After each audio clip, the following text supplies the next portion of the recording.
হযরত ফাতেমাতুজ জাহরা আলাইহিস সালাম তিনি দুনিয়ার জমিনে আগমনের সময় ওনার একখানা শান মর্যাদা বলি। উনি যখন দুনিয়ার জমিনে জন্মগ্রহণ করেন তখন আম্মাজান খাদিজাতুল কুবরা আলাইহিস সালাম তিনি বলেন, কিতাবে বর্ণিত রয়েছে যে ফাতেমাতুজ জাহরা আলাইহিস সালাম তিনি যখন দুনিয়ার জমিনে আসলেন তখন তিনি সিজদারত অবস্থায় এবং তিনি ওনার শাহাদত আঙ্গুল উঠিয়ে তিনি দুনিয়ার জমিনে জন্মগ্রহণ করলেন। সুবহানাল্লাহ।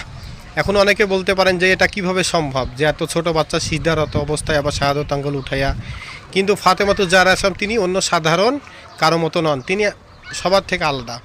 আল্লাহ পাক ওনাকে এত শান মর্যাদা দিয়েছেন, সমস্ত মানুষের থেকে তিনি আলাদা, এজন্যই তিনি হচ্ছেন জান্নাতি মহিলাদের সর্দারনী।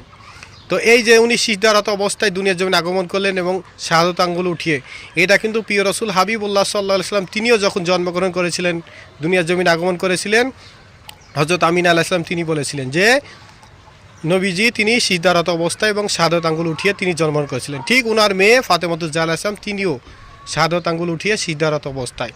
এর মানে হচ্ছে নবীজি উম্মতের জন্য ক্ষমা প্রার্থনা চাইছিলেন আল্লাহ পাক ওনার কাছে। ঠিক ফাতেমাতুজ জাহরা আলাইহিস সালাম তিনিও সমস্ত উম্মতের জন্য আল্লাহ পাক ওনার কাছে ক্ষমা চাচ্ছিলেন যে উম্মতকে যেন ক্ষমা করে দেয়।